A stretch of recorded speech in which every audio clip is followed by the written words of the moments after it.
to put in some of my vertical bracing here. We're going to start between A and B. So in the bottom left here we have our bracing bay that we're going to have a cross brace or an X brace here.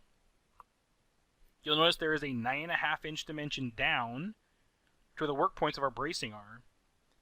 Vertical bracing we expect to be at half nominal depth of the supporting beams, and at most times at the center line of the columns. To put in these double angle braces, we're going to lay out some construction lines. So first I'm going to go construction line add, base off construction line. I'm going to select my second floor, and we'll go down 9 inches. I can hit enter or hit the add button to provide that construction line. If I hit exit here, I'm still in my construction line add command, so I can switch my point locators to intersection of construction lines, pick my 2 points here and my 2 points here for some intersection points. Once I have those selected, I can right click.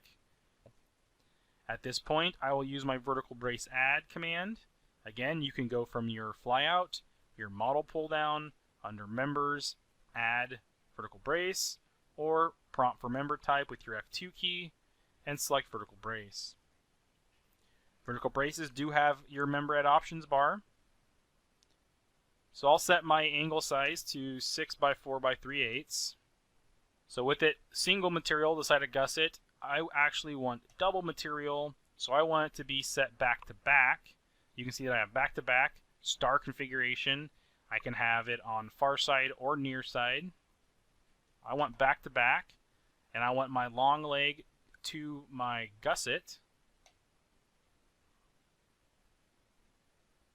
And angle leg turned up or down. We want it down. The left end connection is going to be VBRC plate or vertical brace plate. End elevations will be unlocked. I'm going to go ahead and prompt the member edit screen just so that you can see the member edit screen for the bracing. Intersection of construction lines, we'll start with our main one across here. You can see the member edit screen for vertical bracing looks very similar to the rest of the member edit screens. We have our section size, all of our information here. Break apart if I need to break it apart. I'll go ahead and say OK. And I'll get my vertical brace in there. I can add another one here. Now this is only going halfway because you can see on sheet S3 we have 2 section sizes listed running this way, which means it's going to be a split brace with a shared through gusset on the larger member. So I pick here,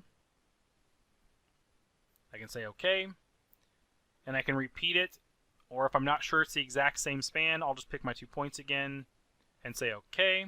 You could have used continuous add as well, or turned off the launch member edit screen just to add them in. When I right click and say SA to turn them to solids, you'll see that we have some of our connections are passing and some are failing. Some of the members here will have no connections because they are failed. And if I edit the brace, I will see a red banner in the information section here of a possible reason of why it's failed. We'll cover more about our failed messages here in our connections lesson, but for now, anything that fails we'll go ahead and just leave, and we'll come back and look at those later. But you can see that we have our through gusset here, as well as a shared gusset in the upper right that has passed.